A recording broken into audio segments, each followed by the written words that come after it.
नमस्कार, स्वागत है आपका। आपके साथ मैं हूं सपना दुबे। सोशल मीडिया पर इन दिनों क्रिस क्रीमर और लिसन फ्रून की डेथ मिस्ट्री काफी ट्रेंड कर रही है। लेकिन आखिर कौन है ये दोनों जिनकी रहस्यमयी मौत की गुत्थी आज भी अनसुलझी है? आखिर कब खत्म होगा क्रिस और लिसन के माता पिता का इंतजार? 1 अप्रैल 2014 की वो काली रात जब दो दोस्त क्रिस क्रीमर और लिसन फ्रून छुट्टियां मनाने के लिए पनामा गई थी, लेकिन उस रात के बाद वो कभी नहीं लौटी। 22 साल की क्रिस और 21 साल की लिसन नीदरलैंड की रहने वाली थी। कॉलेज के एग्जाम खत्म होने के बाद दोनों ने बुकेट जाने का प्लान बनाया। 15 मार्च 2014 को दोनों पनामा पहुंची और लगभग 2 हफ्ते तक पनामा के एक लोकल परिवार के साथ ही रुकी थी। आगे और जानकारी दें उससे पहले आप चैनल को सब्सक्राइब जरूर कर लें, साथ ही बेल आइकन को जरूर दबाएं जिससे हर अपडेट आप तक पहुंच पाए। अब आपको आगे बताते हैं कि 1 अप्रैल 2014 की रात उस फैमिली के पालतू कुत्ते को घुमाने के लिए दोनों बहनें बाहर निकली। कुछ समय के बाद वो पालतू कुत्ता अकेले ही लौट आया, लेकिन क्रिस और लिसन कहाँ गई, ये रहस्य आज भी बना हुआ है।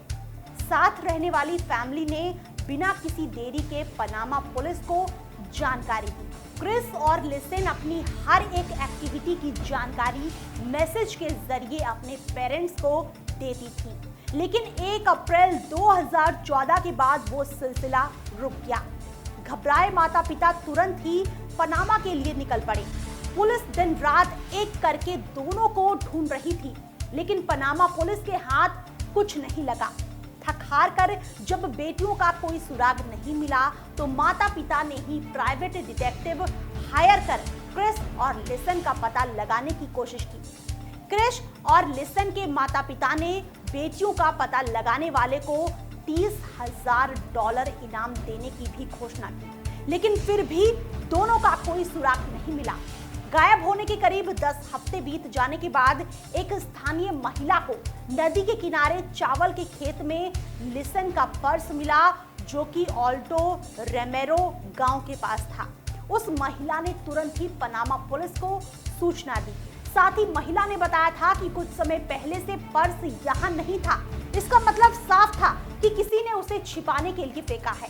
पर्स में 2 जोड़ी सनग्लासेस, कैश, लिसन का पासपोर्ट, कैमरा, पानी की बोतल और 2 सेल फोन थे।